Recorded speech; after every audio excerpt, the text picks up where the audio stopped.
I am Jessica Anthony, 31 years old. The night they turned on me, the air in the office felt colder than usual, too still, too quiet.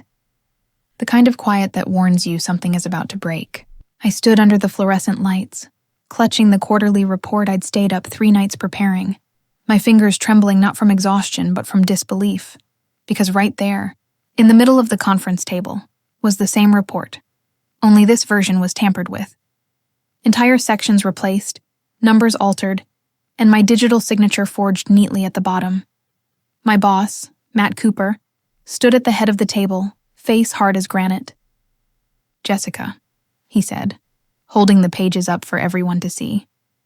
"You care to explain why you manipulated the company's financial records?" The blood drained from my face. "What? I didn't touch that file." The entire team stared at me. I could hear whispers ripple through the room like static. "Jessica," Matt said again, his voice cold and deliberate. "This report went to our investors last night.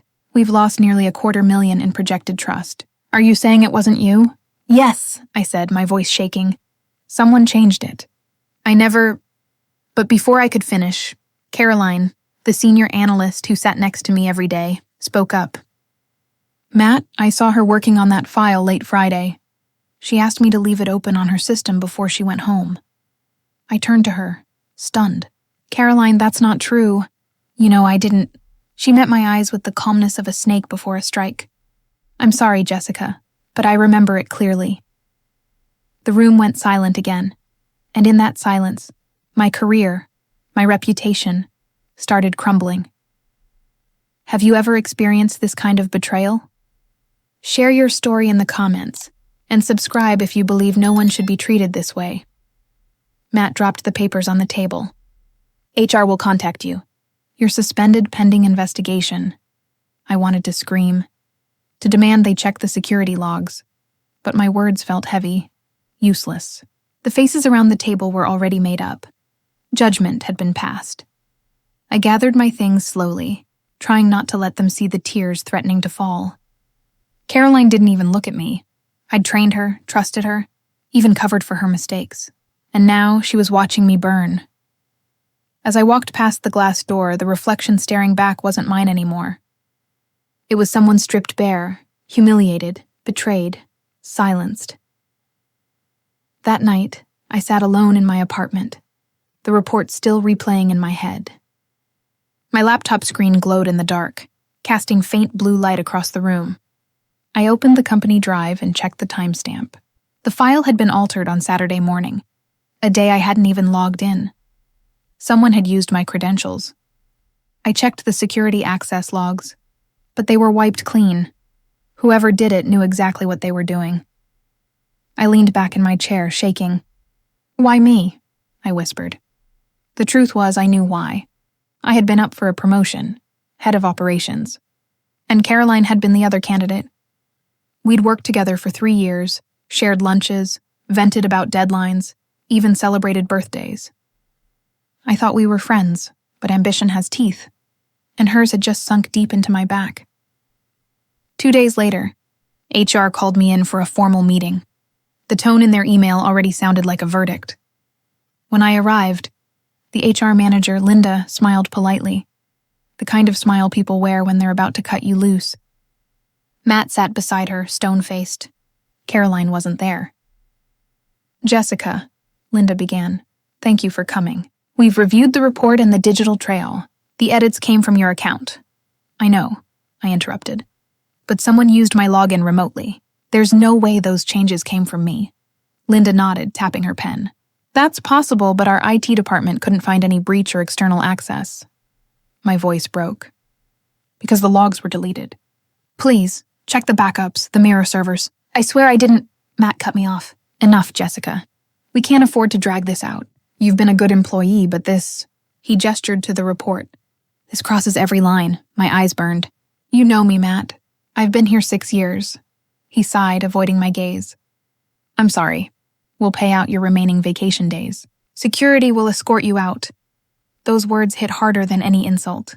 Not because I was losing a job, but because I was losing the people I thought were my second family. Security met me at my desk.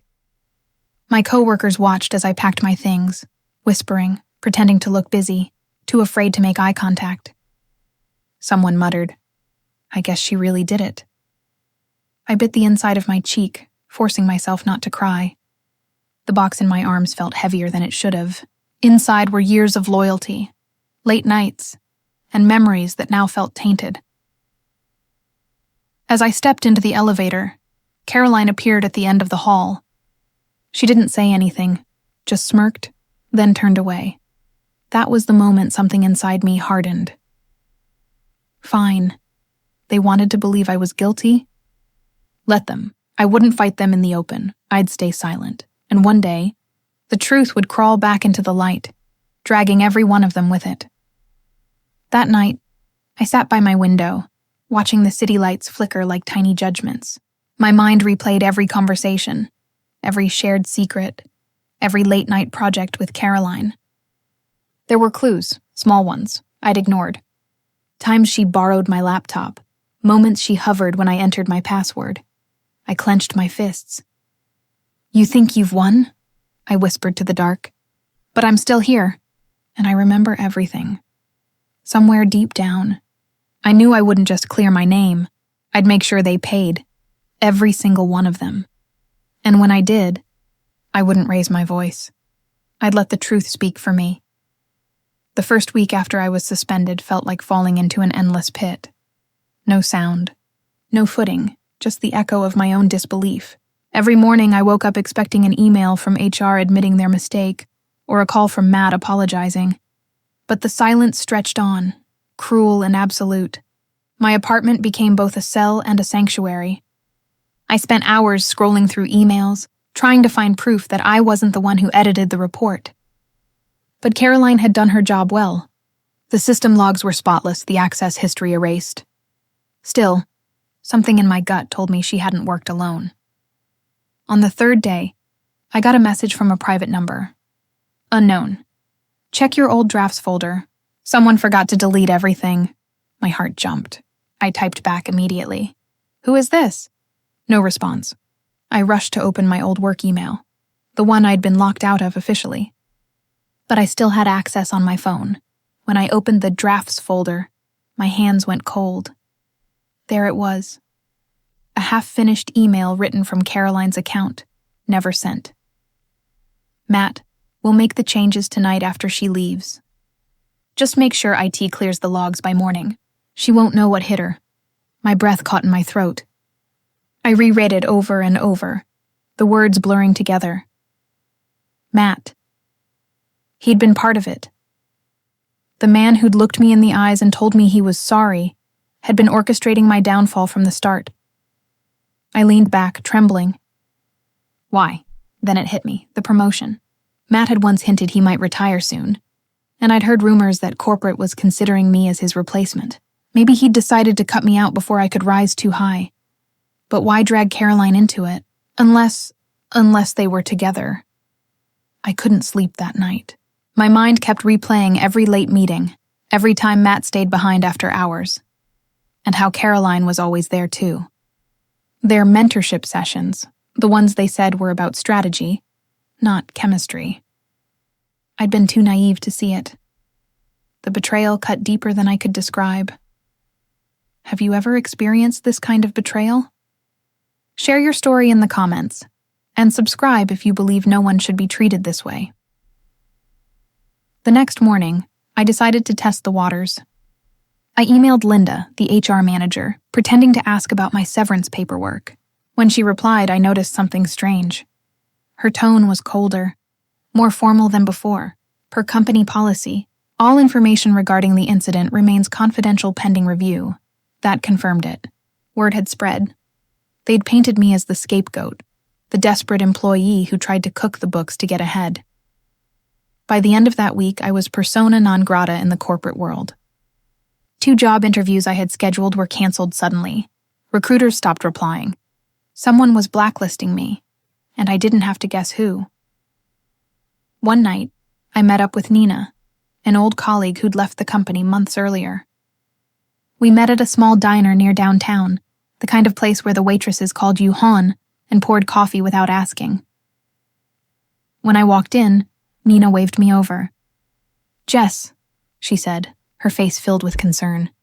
"I heard about what happened. Are you okay?" I sat down, trying to sound calm. "I will be, but I need to know something. Did you ever notice anything strange about Matt and Caroline?" She hesitated. "You mean the affair?" My stomach flipped. "So it's true." "Oh, it's more than true," Nina said, lowering her voice. "They've been sneaking around for months. Everyone knew except, well, you. Figures," I muttered bitterly. "But that's not the worst part," she continued. "Rumor is they've been pulling some shady stuff with the investor accounts, transferring small amounts into dummy ledgers.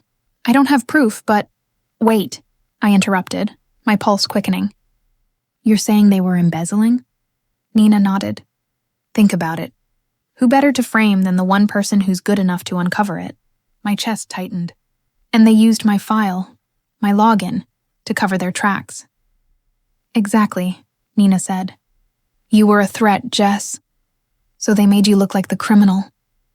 I sat back, the truth settling over me like a cold fog. For the first time in weeks, the confusion was gone. In its place was something sharp and clear. They wanted me silent. But silence could be weaponized. When I got home that night, I couldn't stop pacing. Every cell in my body screamed for action, but I knew charging in blindly would destroy me. They'd already proven they could manipulate the system. If I wanted justice, I'd have to play their game better than they did. So I started digging. I set up a new email under a fake name and reached out to a contact in IT. An old friend named Riley who still worked there. Riley had always liked me, and more importantly, they hated Matt. Me, as Morgan. I heard rumors about tampered files and operations. "Can you check access backups from January?" A few hours later, Riley responded, "That data's restricted, but I'll see what I can find. If something looks off, you'll know." My heart raced. It wasn't much, but it was a start.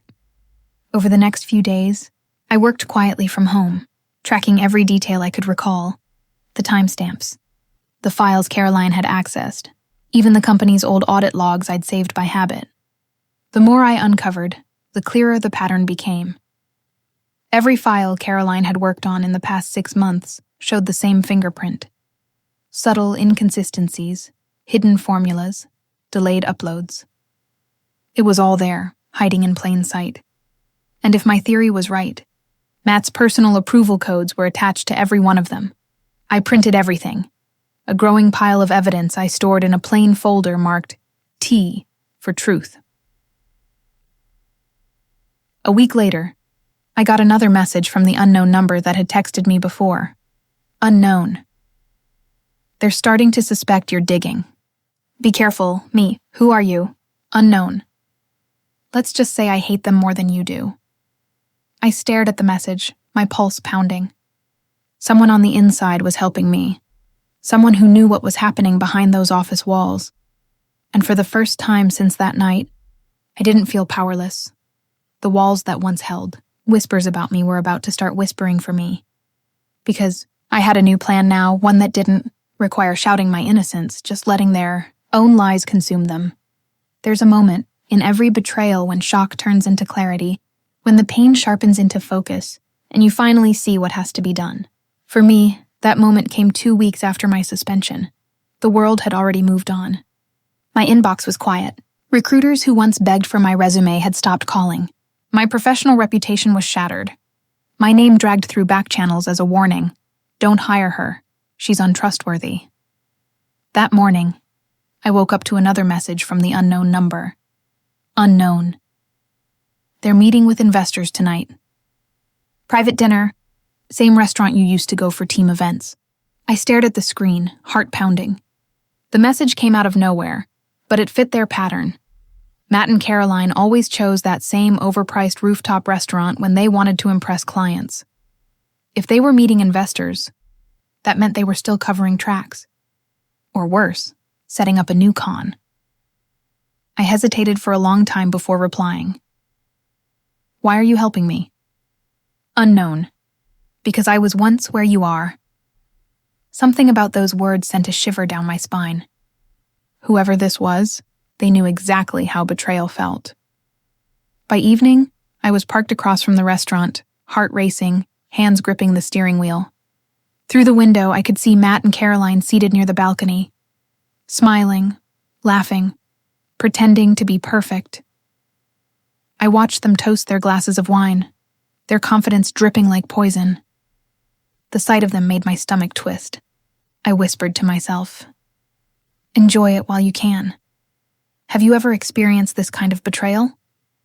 Share your story in the comments, and subscribe if you believe no one should be treated this way.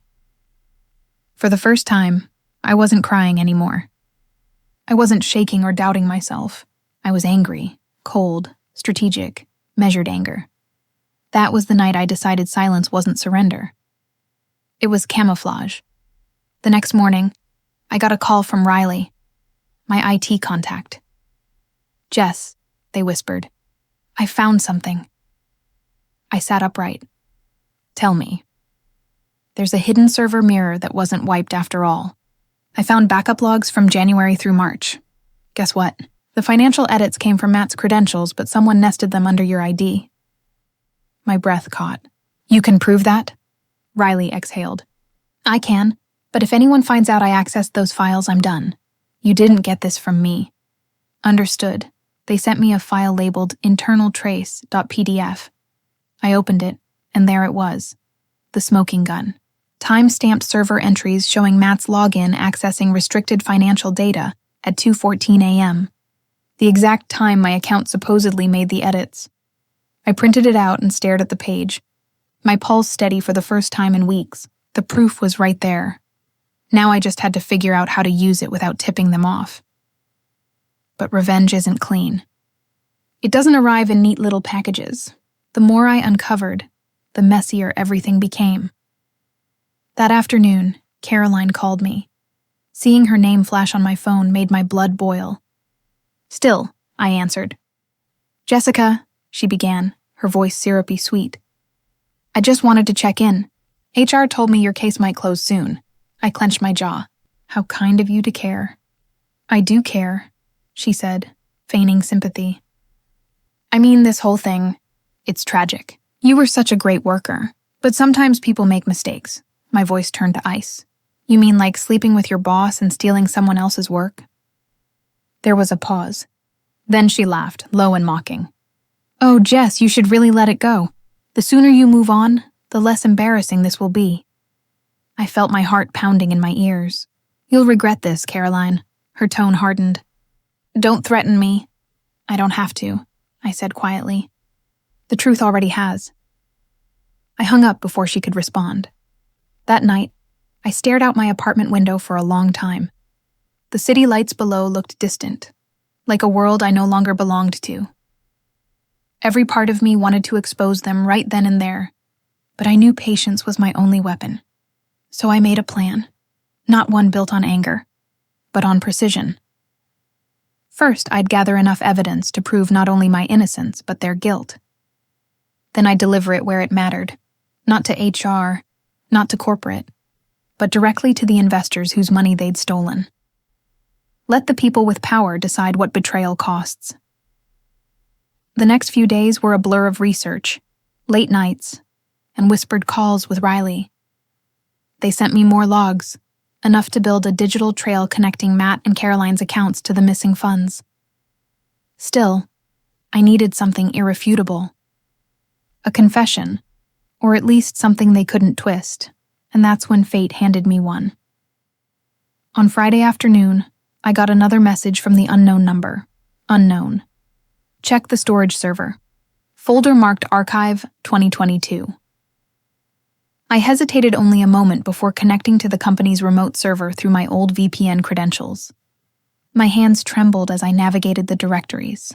Most folders were encrypted, but one, Archive the 2022, was open.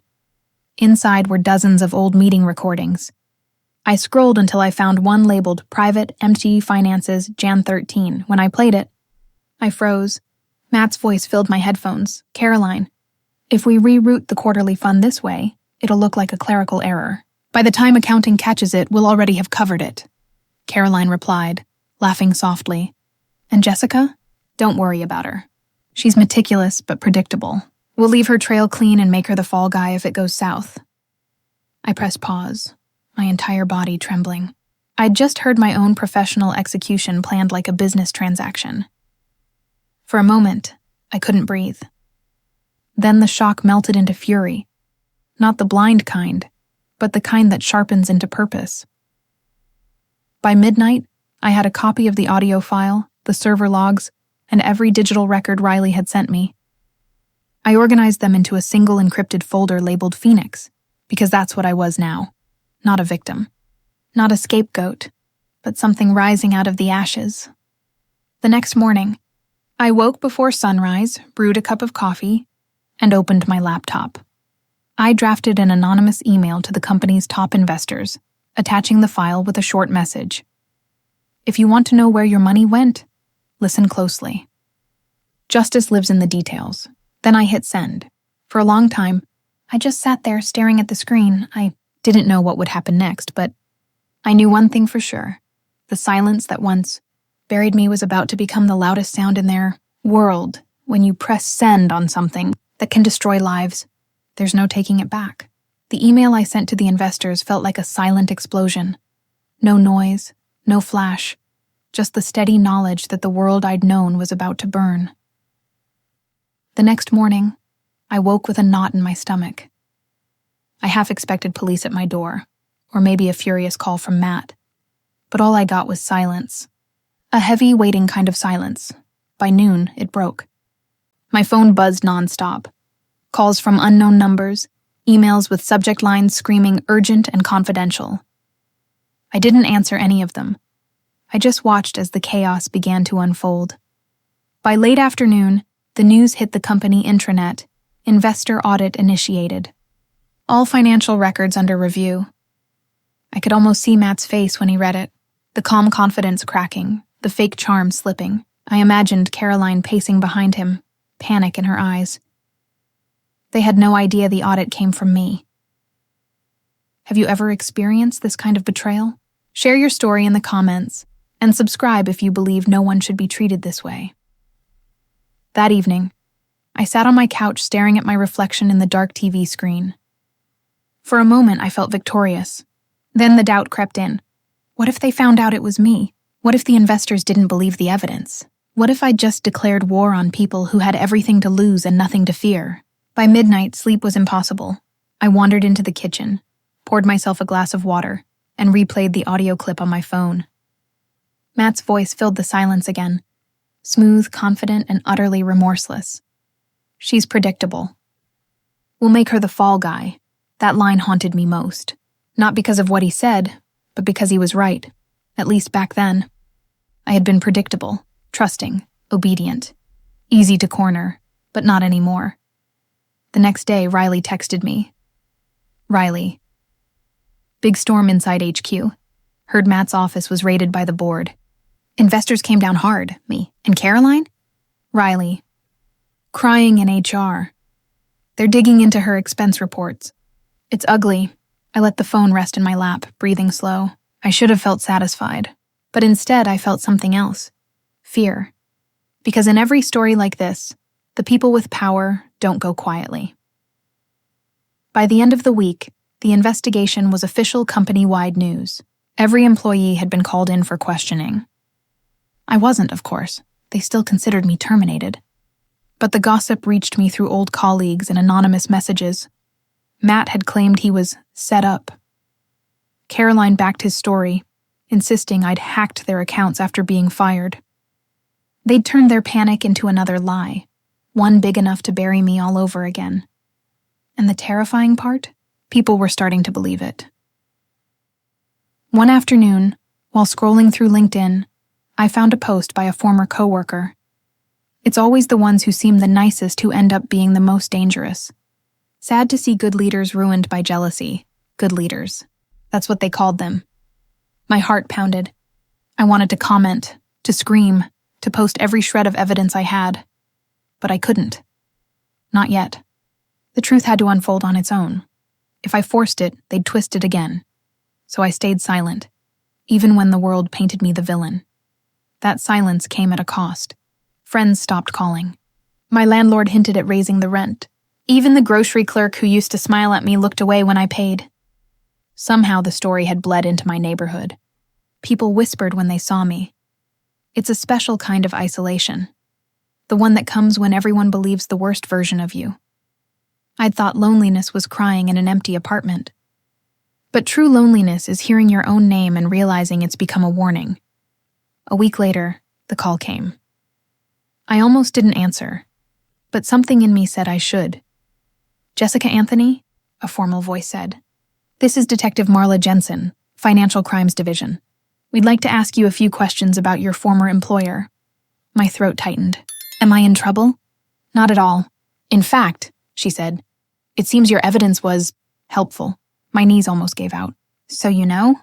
"We know enough to open an official inquiry. The investors handed over everything you sent, plus a few extra records we pulled ourselves." I sank into a chair. "So they believe me?" Detective Jensen's voice softened. "They do now." For the first time, someone in authority had said it out loud. I wasn't crazy. I wasn't guilty. They were finally seeing what I had seen all along. That night, I slept for the first time in weeks. The kind of sleep that isn't just rest, but surrender. The body finally believing it's safe again. But safety, I was learning, is fragile. 2 days later, someone knocked on my door. When I opened it, a folded piece of paper was taped to the frame. No envelope, no signature, just one line written in sharp, hurried handwriting. "You should have stayed quiet." My heart stopped. I stepped into the hallway, looking both ways. Empty. Only the hum of the lights above. I tore the note in half, but my hands were shaking. They knew. Somehow, Matt or Caroline, or both, had realized the leak came from me. I double-locked the door that night, checked every window, left the hallway light on. Sleep was impossible again. Every sound in the dark felt like a threat. By morning, fear had turned into resolve. I called Detective Jensen. "I think they know I'm the whistleblower," I said. She didn't sound surprised. "That doesn't change anything. You did the right thing, but you need to be careful. We're moving fast. There will be arrests soon." "Arrests?" The word made my pulse race. "Yes," she said firmly. "They dug themselves deep. Embezzlement, fraud, falsified statements. You'll get your vindication, Jessica." I wanted to believe her, but part of me knew that people like Matt didn't go down quietly. Later that week, I watched the evening news. And there it was, my vindication in black and white. Breaking news. Senior executives at Cooper Analytics under investigation for fraud. Matt's photo flashed on the screen, followed by Caroline's. The reporter spoke of illegal fund transfers, internal conspiracy, and potential imprisonment. I froze. My name wasn't mentioned once, but it didn't need to be. Everyone who had laughed, whispered, and doubted now knew. The truth was finally speaking louder than the lies. But even as relief washed over me, I couldn't shake the image of that note on my door, because somewhere out there, the people who tried to destroy me weren't gone yet. And I had a feeling their downfall was going to be far messier than a headline. The day the news broke, I thought it would feel like victory. I thought I'd dance, shout, maybe even cry from relief. But instead, I just sat there on my couch, staring at the TV screen as Matt and Caroline's faces flickered across it. Two people who once smiled at me in hallways, who called me team, now labeled as suspects in an ongoing criminal investigation. I should have felt vindicated. Instead, I felt empty. It wasn't over. Not yet. Because even as they faced public humiliation, there was something gnawing at me. The note on my door. The handwriting, the warning, "You should have stayed quiet." That wasn't a random threat. It was personal. So while the world celebrated their downfall, I went back to work. Not for revenge, but for closure. I needed to know who else had been involved. The next morning, I called Detective Jensen. "Detective, I think there's someone else behind this." There was a pause.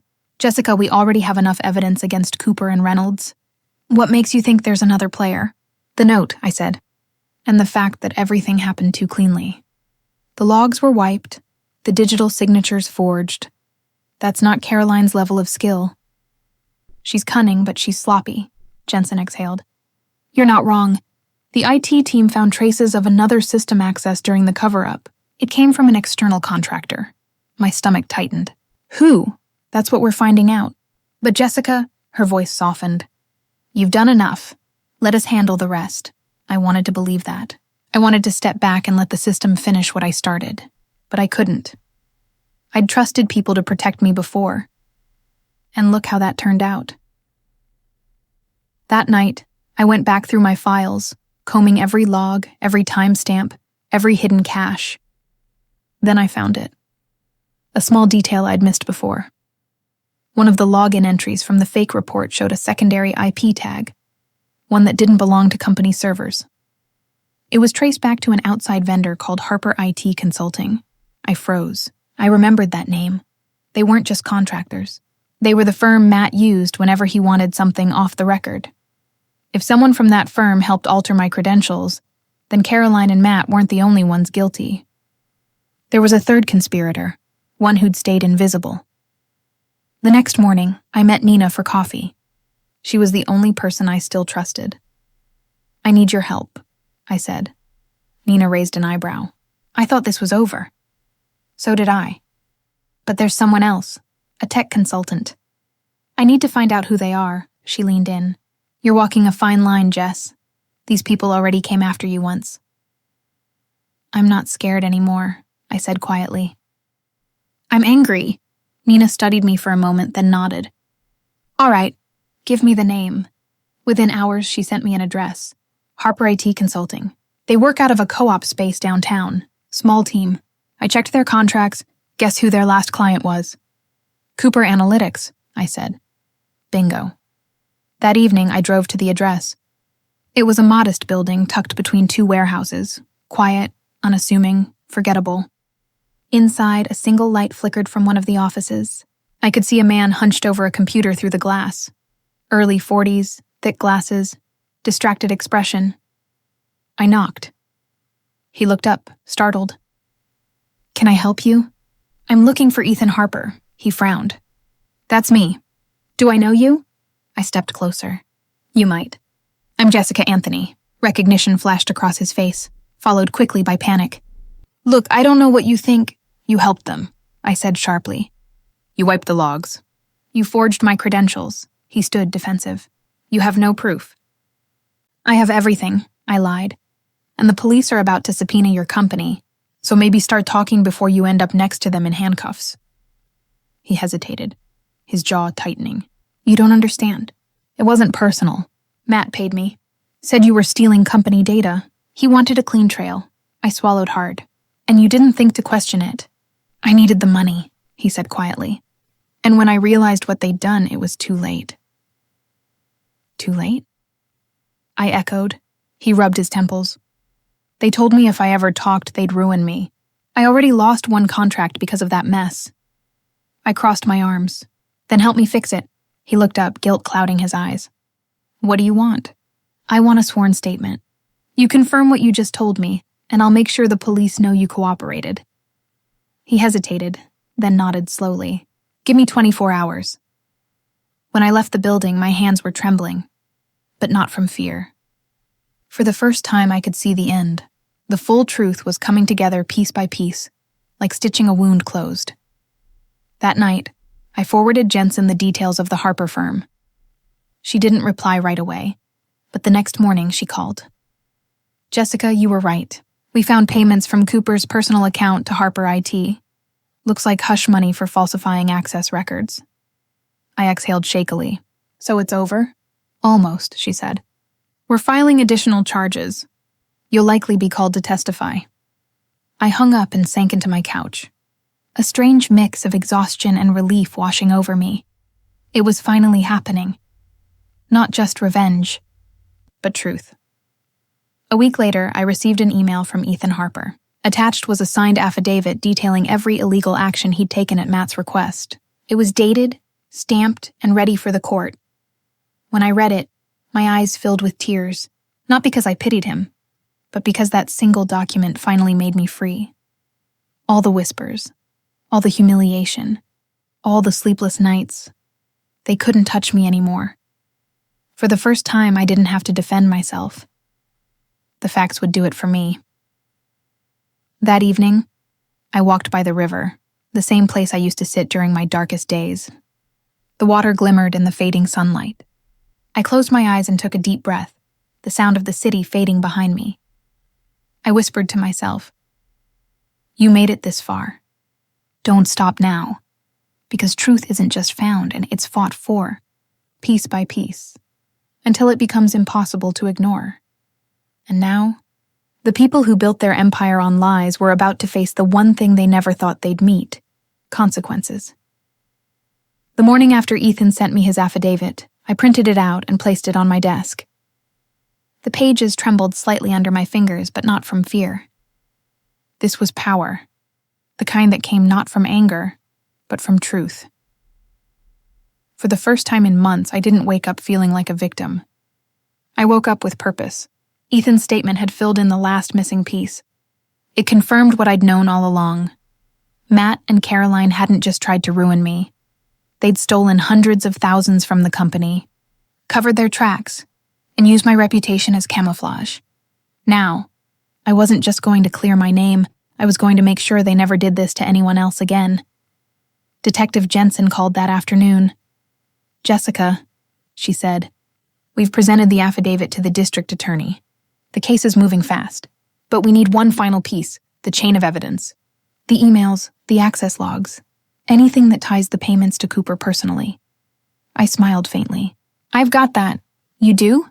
"Yes, I kept everything, even before I knew what I was keeping it for." She chuckled. "You really should have worked in law enforcement." "Too many secrets," I said. "I prefer sunlight." That night, I pulled out the binder I'd labeled Phoenix, my private archive of every email, printout, and screenshot. I went through each page carefully, tagging the ones that matched Ethan's testimony. By midnight, I had everything neatly stacked and secured in a flash drive. It wasn't just evidence anymore. It was justice waiting to happen. But something told me to take it one step further. If I handed everything over quietly, they'd go to trial, maybe serve time and disappear from headlines. But part of me, the part that had spent nights crying over false accusations, the part that had been escorted out in front of coworkers, wanted the world to see them the way they had made me feel. Exposed. Small. Powerless. The next morning, I met with Nina again. We sat by the same diner window we'd shared weeks ago. She raised an eyebrow as I slid the affidavit toward her. "So it's real. It's real," I said. "And the DA has it." She flipped through the pages, shaking her head. "I still can't believe they pulled this off for so long." "I can," I said bitterly. "People like them always get away with it, until someone like me refuses to stay silent." "So what now?" she asked. I hesitated. "Now I make sure their lies die in public." Her eyes widened. "You're not planning to—" "I'm not leaking anything illegal," I interrupted. "Just the truth. Every investor, every employee deserves to know what really happened." Nina leaned back. "That's risky, Jess. If you get caught before the trial—" "I've been caught before," I said quietly. "And I survived." That evening, I crafted an email.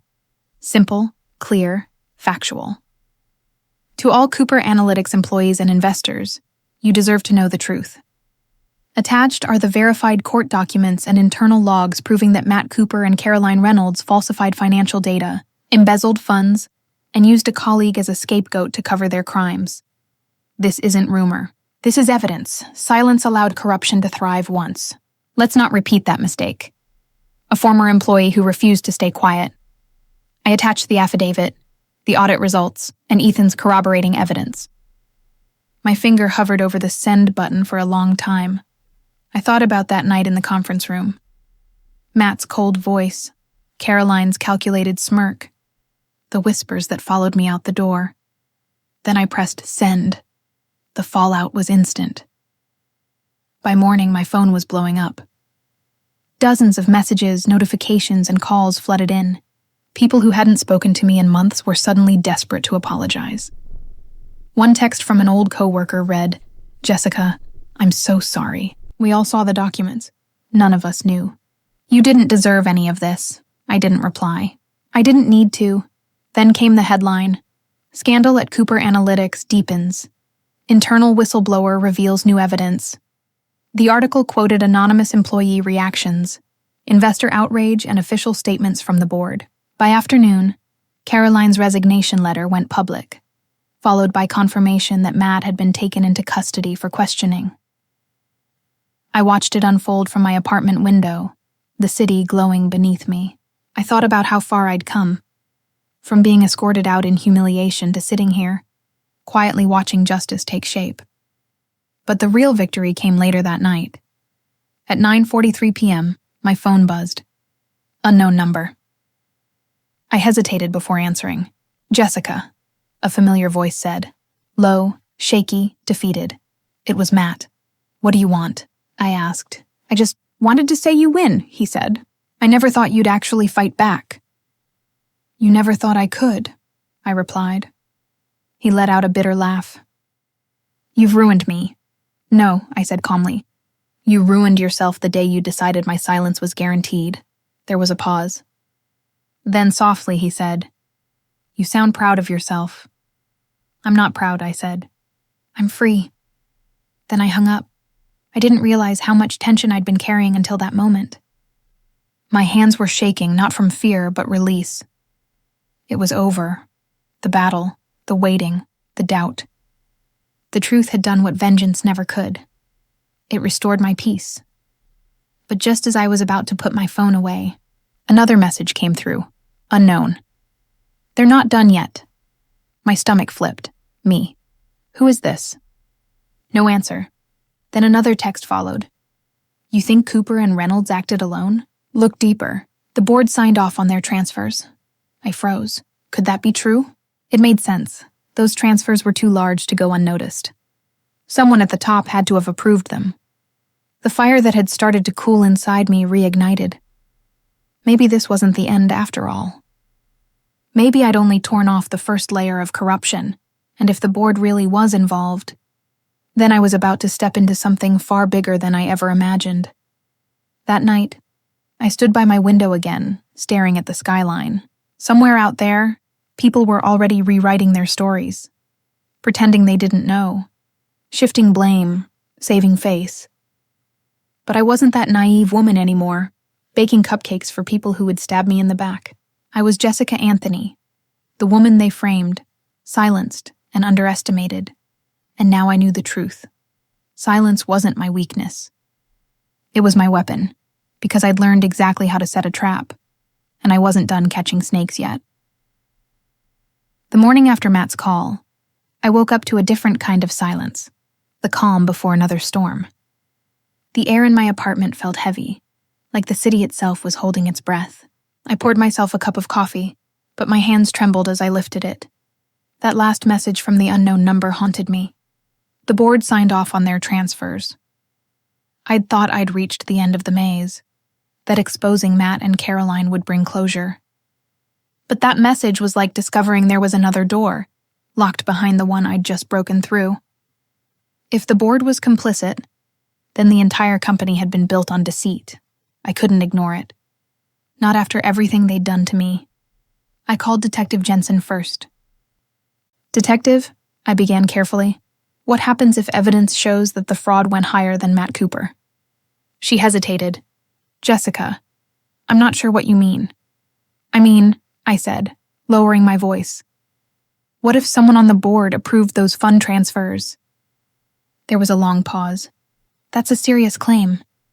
"I have a reason to believe it's true," she sighed. "We're already digging into the company's executive accounts, but this investigation is complicated. You have to let us handle it."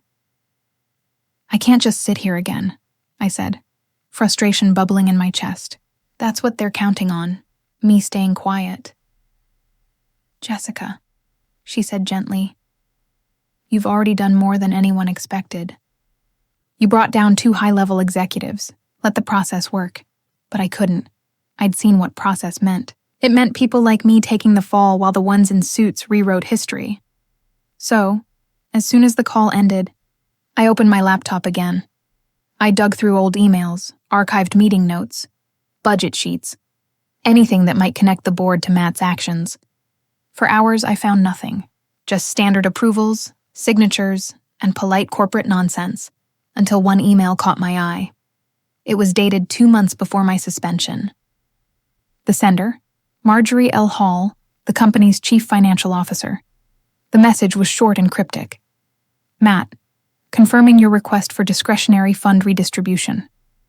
Proceed as discussed. We'll align the numbers during quarterly adjustments. Discretionary fund redistribution. That was the kind of phrase people used when they didn't want anyone to look too closely. I opened the attachment, linked to the email, a spreadsheet labeled Projection Adjustments Q2. And there it was. Multiple entries marked as R&D reallocations, with amounts matching the same figures from the missing investor money. It was right in front of me. The CFO had authorized it. This wasn't just Matt and Caroline anymore. It went all the way up. I sat back in my chair, my pulse pounding. Every instinct screamed at me to send it straight to Detective Jensen. But then another voice whispered, the same one that had guided me since the beginning. Don't show your hand too early. I needed to know who else knew. So I called Nina. Jess, it's 6 a.m, she groaned when she picked up. I found something, I said quickly. Emails from the CFO. She woke up instantly. You're kidding. I wish I was. She approved the transfers herself. Nina whistled softly. That explains why she's been so quiet through all this. Exactly, I said. But I need to prove she benefited from it. Otherwise, she'll just say she was following protocol. What's your plan? I'm going back in, I said. Into the company systems? She asked, alarmed. Yes. Jess, that's risky. They'll trace it. Not if I use Ethan's backdoor credentials. He gave me access when he sent the affidavit. He said it might come in handy. There was silence on the line. Then Nina sighed. Just promise me one thing. If you find something, don't handle it alone. I won't, I said. But I wasn't sure I believed myself. That night, I logged into the company's archive server using Ethan's credentials. My apartment was dark except for the soft glow of my monitor. Every keystroke felt like crossing a line I could never return from. The system was slower now, bogged down by the ongoing audit. But I finally made it to a restricted folder labeled Executive Correspondence. I searched Marjorie Hall. Hundreds of emails popped up. Most were harmless. Performance reports, meeting invites. But one thread caught my eye. Subject, Fund Alignment Meeting. I clicked it open. Marjorie, Matt confirmed the final allocation. Caroline will root through accounting. I'll prepare investor-facing summaries. Gerald. My old department head. He'd been part of this too. My stomach twisted as I kept reading. The replies were full of coded phrases, all carefully worded but clearly referencing illegal transfers. And then I saw it. The final message from Marjorie herself. Proceed with caution. Jessica is detail-oriented. Keep her off final revisions. I stared at the line until my vision blurred. She'd known I was honest. That's why they'd chosen me as their scapegoat. That was the moment something inside me shifted. I wasn't just proving my innocence anymore. I was dismantling a machine that had been built to destroy people like me. I saved everything, every message, attachment, and timestamp, into a single encrypted folder. Then I drafted one final email. Detective Jensen, you need to expand your investigation. The CFO and at least one department head were actively coordinating with Cooper and Reynolds. I've attached proof. This is bigger than we thought. Before I hit send, I hesitated. This would blow up everything. Not just the company, but dozens of innocent employees who'd lose their jobs when the truth came out. But I reminded myself of that day, standing in the conference room, Matt's cold stare, Caroline's smirk, and the humiliation of being let out in front of everyone. Justice wasn't supposed to be comfortable. I pressed send bot. The next morning, Jensen called me. Jessica, what did you do? I swallowed. I sent you proof. She sighed, but there was a note of admiration in her voice. You just handed us our smoking gun. We're freezing all executive accounts and issuing warrants for Hall and the others. My knees went weak. It's really happening? It's happening, she said. You've exposed an entire network of corporate fraud. For a long time, I just sat there in silence, the words echoing in my head. They'd tried to erase me. Instead, I'd erased them. That night, I stepped outside for the first time in weeks. The city air felt lighter, cleaner somehow. I walked past the office building I once called home, now surrounded by flashing lights and police tape. Reporters crowded the sidewalk, microphones pointed at anyone who looked like they might have answers. As I watched, a single thought came to me, one that felt less like anger and more like peace. Sometimes the truth doesn't roar. It whispers, and when the lies finally collapse, it's not loud. It's silent, like justice exhaling. The day the arrests were made, the world seemed louder than usual, sirens echoing through the city, the distant buzz of helicopters, the endless chatter of reporters trying to piece together a story they didn't yet understand. But I understood. I understood every line of betrayal, every forged document, every whispered lie that had dragged my name through the mud. And now, standing on the sidewalk across from the Cooper Analytics building, the same place that had once been my professional home, I finally saw it burn. Not in flames, but in exposure. Police cars lined the front entrance. Cameras flashed as officers escorted Matt Cooper, Caroline Reynolds, and Marjorie Hall out in handcuffs. Each wore that same expression I'd once worn, disbelief mixed with humiliation. For the first time, I didn't look away. I kept my distance as the chaos unfolded. Reporters shouted questions. Mr. Cooper, did you embezzle investor funds? Ms. Hall, were you aware of the falsified reports? Caroline, did you frame your coworker for this? Caroline flinched at that last one. For a moment, her eyes met mine across the street. Recognition flashed, then something else. Regret? Anger? I couldn't tell. She opened her mouth like she wanted to say something, but the officer guiding her didn't stop walking. She was swallowed by the crowd, just like the truth had once swallowed me. Later that day, the headlines exploded. Corporate fraud scandal at Cooper. Analytics. Senior executives arrested. Former employee. Cleared of wrongdoing after whistleblower investigation. My name was everywhere now, but not in the way it had been months ago. This time I wasn't the accused. I was the one who exposed the truth. Still, fame wasn't what I wanted.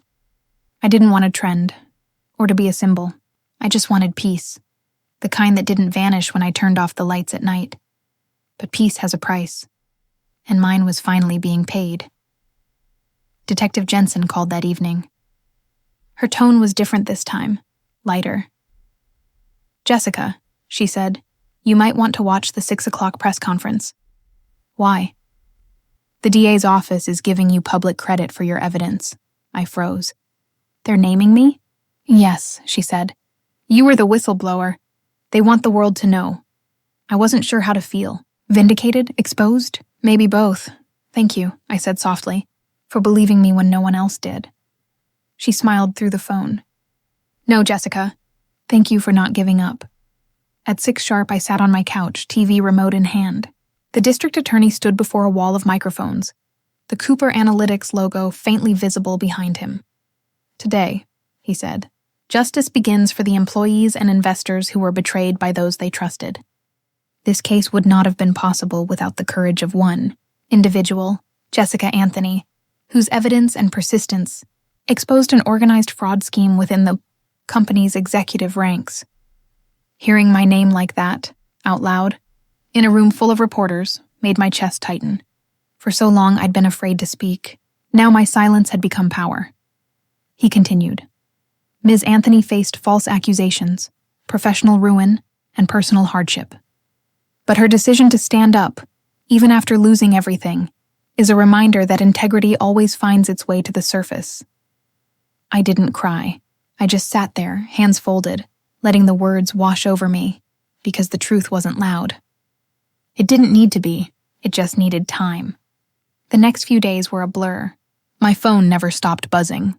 Reporters asking for interviews, former coworkers sending apologies, even job offers from companies that had once rejected me. Some messages made me smile. Others reopened old wounds. One text came from a number I hadn't seen in months, Caroline's mother. "They don't have to believe it," she said, raising her glass. "They just have to feel it.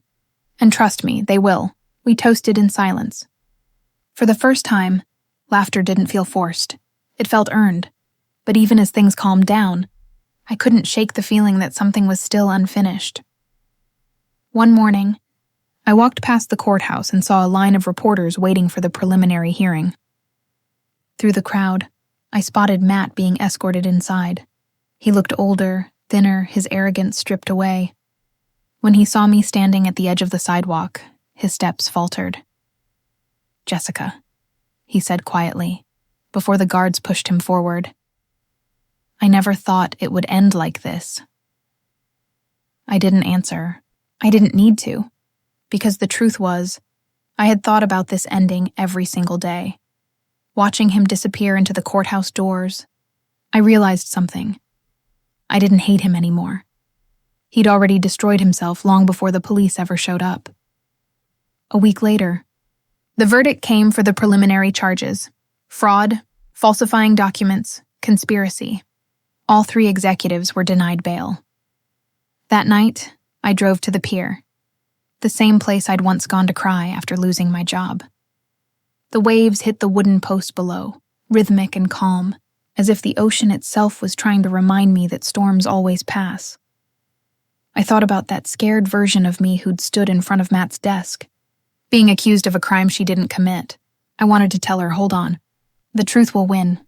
It always does." The city lights reflected on the water, and for the first time, they didn't look like judgment. They looked like forgiveness.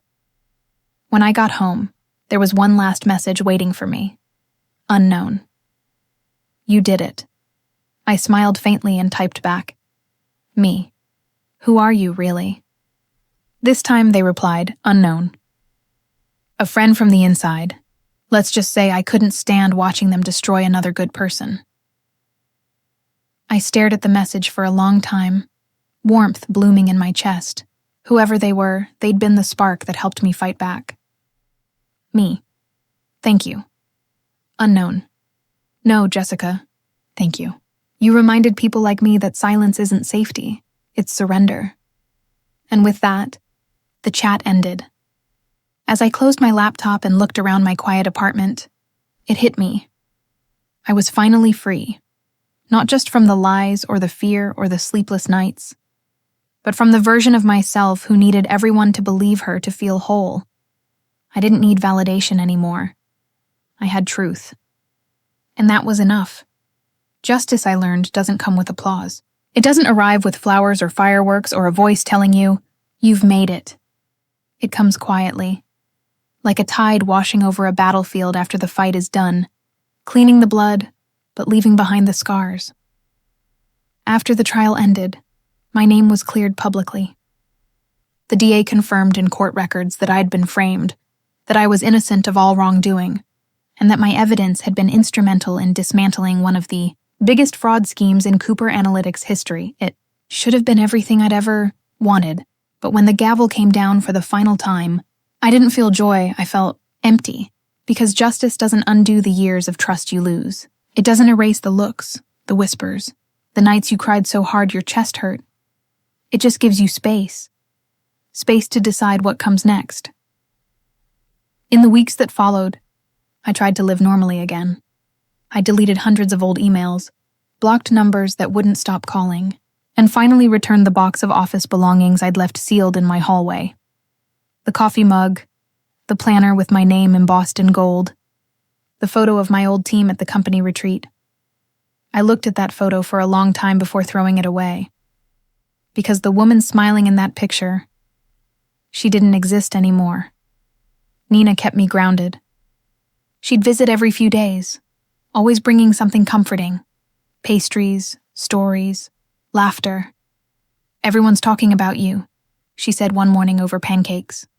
"You're like some kind of corporate legend, the woman who exposed the untouchables." I smiled faintly. "Yeah, well, Legends still have to pay rent, she grinned. Funny. You could easily have a book deal by now. Or consulting gigs.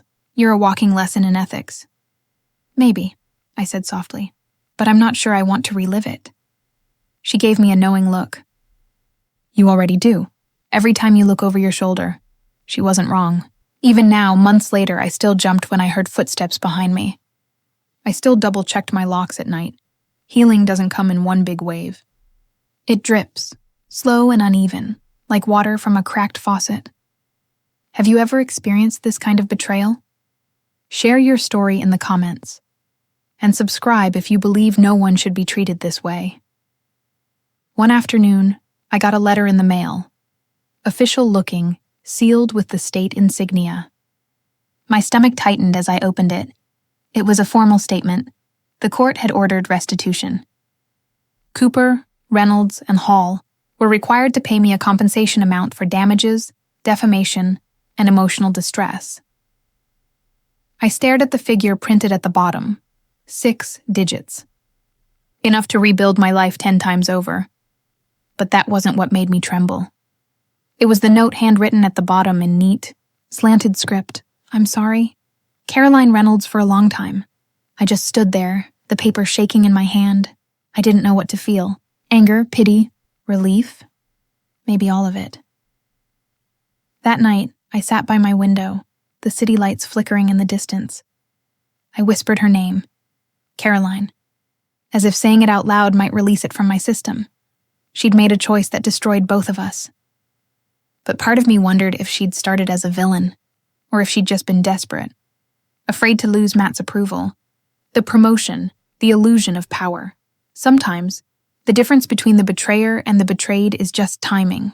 Who breaks first? I tore the note in half and threw it away. That was my closure. Over the next few weeks, I started rebuilding what they'd taken. I updated my resume. I reached out to old colleagues, the ones who'd believed me after the truth came out. And slowly the offers started coming in. But I didn't rush to accept any of them. I wasn't ready to sit behind another desk under fluorescent lights, pretending I hadn't learned what people are capable of when no one's watching. So instead, I did something I hadn't done in years. I traveled.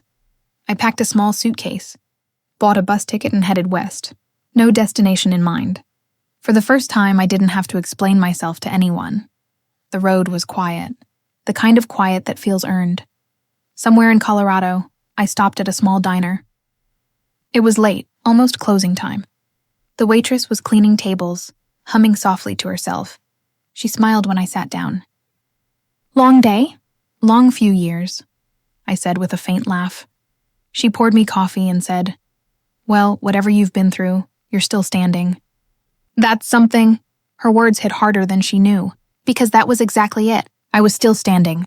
I'd lost my job, my reputation, and nearly my sanity. But I hadn't lost myself. That realization warmed me more than the coffee ever could. A week later, I got an email from an unfamiliar address.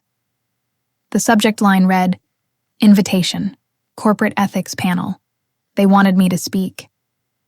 At first, I laughed. Me? The woman who'd been blacklisted, humiliated, dragged through hell? But then I realized that was exactly why I should. I wrote back, I'll do it. It wasn't revenge. It was redemption. Not for them, but for me.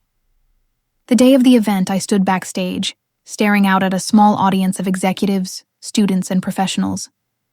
My palms were sweaty, my heart pounding. When they called my name, I stepped up to the podium. Good afternoon, I began. My voice trembled slightly but grew steadier with each word. My name is Jessica Anthony, and I once believed loyalty could protect you. I learned that it can't. Only truth can. I saw people leaning forward, listening. I lost everything once, I continued. But losing everything isn't the end. Sometimes, it's how you learn who you are when no one's clapping, when no one's watching, when it's just you and your conscience. The room was silent, not out of pity, out of respect. When the applause finally came, it didn't sound like noise. It sounded like healing. That night, I walked outside into the crisp air, the city lights glowing against the dark sky. For the first time, I didn't feel small under them. I felt infinite. The truth had cost me everything, but it had given me something I never had before. Peace. And as the wind brushed through my hair, I smiled to myself. Justice might be quiet, but peace? Peace is silent because it doesn't need to prove it exists. It's strange how quiet life becomes when the storm finally passes. No phone calls, no reporters, no legal documents or late-night panic attacks. Just stillness. That silence used to terrify me. It reminded me of the nights I cried into my pillow, begging for someone to believe me. But now it's different. Now it's peaceful, because silence isn't loneliness anymore. It's freedom. It's been almost a year since the trial ended. The world moved on, as it always does. Cooper Analytics was dissolved, its name wiped from the skyline, its reputation reduced to a cautionary tale in business schools. Matt Cooper and Marjorie Hall were both sentenced to prison for fraud and conspiracy. Caroline took a plea deal: probation, community service, and a lifetime ban from working in corporate finance. When the news broke, I didn't celebrate. I just stood at my window, watching the sun rise over the city. Justice doesn't feel like victory. It feels like breathing again after being underwater for too long. I started rebuilding my life quietly. I moved to a smaller apartment closer to the river, the one place that had always made me feel calm. I planted herbs on the balcony, learned to cook for myself again, and picked up painting, something I hadn't done since college. At first, I painted abstract shapes: anger, confusion, grief. But over time, the colors softened. My brushstrokes became slower, gentler. The darkness turned into light. I realized that revenge hadn't healed me, but truth had. A few months ago, I was invited to give a guest lecture at a university ethics seminar. The irony wasn't lost on me. A woman once accused of fraud now teaching future business leaders about integrity. When I stood at the podium, looking out at rows of young faces, I said, "There will be moments in your life when doing the right thing feels like losing everything. Do it anyway, because the people who destroy others for power may win for a while, but they always lose themselves in the process." The students clapped, but I wasn't looking for applause. I just hoped at least one of them remembered that line years from now, when faced with their own moment of choice. One evening, after the lecture, I stopped by the old diner where Nina and I used to meet. It hadn't changed much. Same flickering neon sign, same smell of coffee and burnt toast. She slid into the booth across from me, smiling. "So, Professor Anthony," she teased, "how does it feel to be the face of corporate ethics?" I rolled my eyes. "Please don't start," she laughed. "I'm proud of you, Jess. Seriously. You didn't just survive. You rebuilt." I took a sip of my coffee, smiling softly. Maybe that's what survival really is. Not just staying alive, but deciding what kind of person you'll be after. She nodded. "So what's next for you?" I looked out the window at the passing headlights. "I don't know. But for once, not knowing doesn't scare me." After dinner, I walked home along the river. The city skyline shimmered on the water's surface, fractured, beautiful, and real. I thought about all the versions of myself I'd been: the eager employee desperate to please, the broken woman begging to be heard, and now, the survivor who didn't need validation to feel whole. Maybe that's what healing really means. Not erasing the pain, but carrying it with grace. A few weeks later, I received one final letter from the Department of Justice, a formal acknowledgement of my cooperation in the investigation. At the bottom it read, "Your courage set a precedent for future whistleblowers. Thank you for choosing truth over silence." I folded the letter neatly and tucked it into a small wooden box with a few other keepsakes. The flash drive labeled Phoenix, a copy of Ethan's affidavit, and a photo of me and Nina at the diner. I didn't need trophies. That box was my closure, proof that the truth didn't just survive. It thrived. One night I found myself painting again, but this time I didn't plan or sketch. I just let my hands move. When I stepped back, I saw it. A storm breaking over calm water, sunlight cutting through gray clouds. I smiled. It wasn't perfect, The lines were uneven, the colors too bright. But it was real. And maybe that's all I'd ever wanted to be again. Real. Have you ever experienced this kind of betrayal? Share your story in the comments, and subscribe if you believe no one should be treated this way. A few days later, I got a call from Detective Jensen. "Just wanted to let you know," she said. "The board settlement was finalized. You'll be receiving a formal apology from the company." I laughed softly. "Too little, too late," she chuckled. "Maybe, but it's closure." "Closure doesn't come from paper," I said. "It comes from peace." "Spoken like someone who's found both," she said warmly. After we hung up, I sat in silence for a long time. She was right. For years, I'd measured my worth by what people thought of me. My bosses, my coworkers, my family. But now I didn't need anyone's permission to exist. I'd earned my peace, word by word, truth by truth. The next morning, I walked down to the river just before sunrise.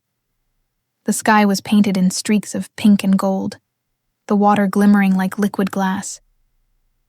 I closed my eyes and whispered, "You did it." Not to the world. Not even to the people who wronged me. To myself. Because survival isn't loud. It's quiet. It's waking up one day and realizing the pain didn't win. I took a deep breath, feeling the cold air fill my lungs, and smiled. And if my story resonated with you, please like, subscribe, and share it with someone who might need to hear that they too deserve respect and unconditional love. Because sometimes, the truth doesn't just set you free, it rebuilds you, piece by piece, into someone even stronger than before. So tell me, have you ever had to rebuild yourself after being torn apart?